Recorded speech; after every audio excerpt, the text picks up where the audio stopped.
Halo teman-teman, kenalin aku Nafisa Paranabila Harahap dengan NIM 502024362. Di kelompok ini, aku bareng sama dua teman aku, yaitu Muhammad Rifat Al-Hawari dengan NIM 502024360 dan Dimas Tri Prayoga dengan NIM 502024425. Tanpa berlama-lama, selanjutnya kami akan menyampaikan materi tentang kebiasaan internasional yang akan dijelaskan oleh Muhammad Rifat Al-Hawari.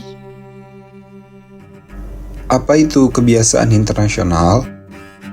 Kebiasaan internasional atau international custom adalah salah satu sumber utama hukum internasional yang terbentuk dari praktik umum negara-negara yang dilakukan secara berulang-ulang, konsisten, dan sertai keyakinan bahwa praktik tersebut merupakan suatu kewajiban hukum atau opinion juris. Dasar hukumnya terdapat dalam pasal 38 ayat 1 Statuta Mahkamah Internasional atau ICJ yang menyebutkan bahwa pengadilan harus menerapkan kebiasaan internasional sebagai bukti dari praktik umum yang diterima sebagai hukum. Unsur-unsur kebiasaan internasional.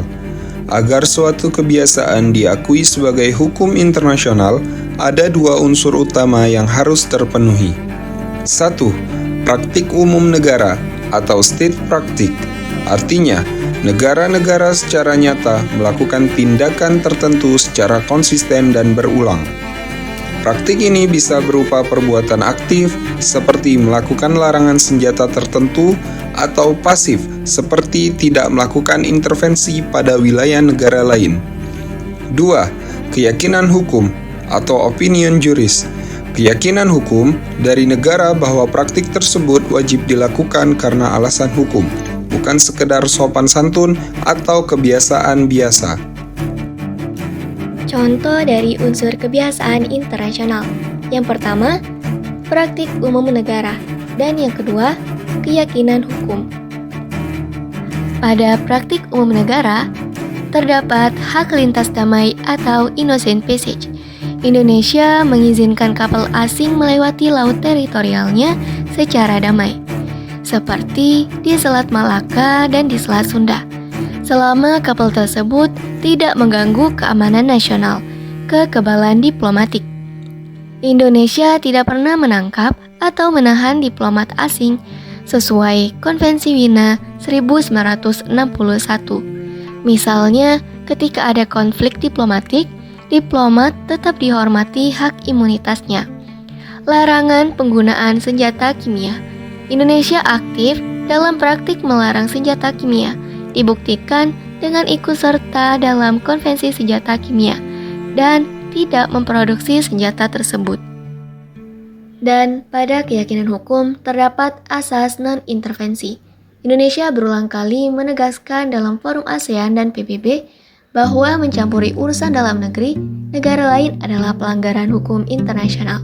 Contohnya, Indonesia menolak intervensi asing dalam masalah Papua dengan dasar kedaulatan negara yang diakui hukum internasional. Perlindungan Laut UNCLOS 1982. Indonesia mengakui dan menjalankan UNCLOS karena yakin itu kewajiban hukum, misalnya dalam menetapkan zona ekonomi eksklusif. Perlindungan lingkungan internasional. Indonesia meyakini bahwa mencegah pencemaran laut adalah kewajiban hukum, sehingga ikut serta dalam Konvensi MARPOL dan menerapkannya dalam kebijakan nasional. Jenis-jenis kebiasaan internasional. Yang pertama, kebiasaan universal, yang berlaku luas dan diterima hampir oleh seluruh negara. Contohnya, kekebalan diplomatik.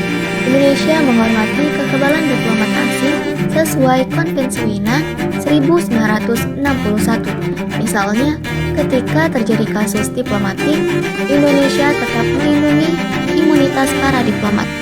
Larangan perbudakan. Indonesia menolak segala bentuk perdagangan manusia karena dianggap bagian dari larangan universal. Larangan agresi. Indonesia menolak penggunaan kekerasan antar negara, misalnya sikap resmi Indonesia di PBB yang menentang invasi militer terhadap suatu negara. Yang kedua, kebiasaan regional yang hanya berlaku di kawasan tertentu. Contohnya, prinsip non-intervensi ASEAN. Dalam ASEAN, termasuk Indonesia, negara-negara sepakat tidak mencampuri urusan dalam negeri sesama anggota. Misalnya, sikap Indonesia terhadap krisis Myanmar tetap menolak intervensi militer asing. Penyelesaian sengketa laut di Asia Tenggara. Indonesia bersama Filipina, Malaysia, dan negara lain di kawasan sering menggunakan jalur diplomasi dalam menyelesaikan konflik maritim. Misalnya, perundingan batas laut Indonesia-Filipina yang berhasil disepakati. Kerjasama keamanan laut di Selat Malaka. Indonesia, Malaysia, dan Singapura melakukan patroli bersama di Selat Malaka untuk mengatasi pembajakan laut.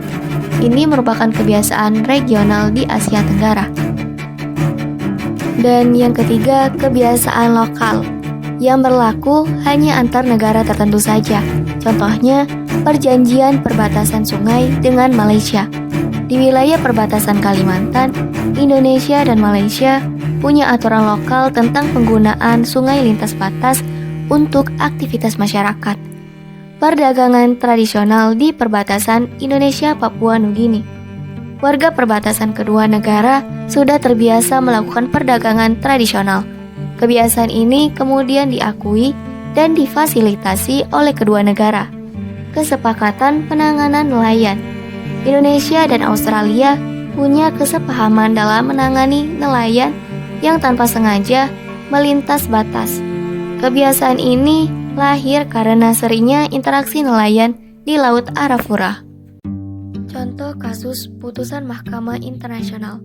Kasus sengketa batas maritim antara Peru dan Chili 2014. Sengketa ini berawal dari klaim hak maritim di zona 200 mil sepanjang pantai kedua negara yang disengketakan karena perbedaan interpretasi Perjanjian Batas Laut 1968. Putusan ICJ pada tahun 2014, Mahkamah Internasional memutuskan batas maritim antara Peru dan Chili, mengharapkan kedua pihak untuk menentukan koordinat geografis secara mandiri dengan itikat baik. Dan pada kasus Afrika Selatan dengan Israel pada tahun 2024 atas tuduhan genosida di Gaza. Afrika Selatan mengajukan gugatan terhadap Israel atas tuduhan genosida yang dilakukan di Gaza, sesuai dengan Konvensi Genosida 1948. Pada putusan ICJ, Mahkamah Internasional memerintahkan Israel untuk mencegah tindakan genosida dengan kemampuannya, memastikan pasukannya tidak melakukan tindakan genosida, mencegah dan menghukum pelaku hasutan genosida di Gaza, memastikan penyediaan layanan dan bantuan kemanusiaan, melaporkan tindakannya dalam waktu 1 bulan. Peranan kebiasaan internasional. 1. Sumber utama hukum internasional. 2. Mengisi kekosongan perjanjian tertulis. 3. Menjadi dasar kodifikasi hukum internasional. 4. Fleksibilitas dalam hubungan antar negara. Kelemahan dari kebiasaan internasional: memerlukan waktu lama untuk terbentuk karena harus ada praktik yang konsisten dari banyak negara. Interpretasi bisa berbeda-beda antar negara. Apakah sesuatu yang benar-benar kebiasaan hukum atau hanya kebiasaan sopan santun? Kurang memberikan kepastian hukum karena sifatnya tidak tertulis dan sering bergantung pada interpretasi. Kesimpulan, kebiasaan internasional adalah sumber hukum internasional yang terbentuk dari praktik umum negara yang diakui sebagai kewajiban hukum. Meski tidak tertulis, kebiasaan memiliki kekuatan hukum yang sama dengan perjanjian internasional dan sering menjadi dasar dalam penyelesaian sengketa internasional.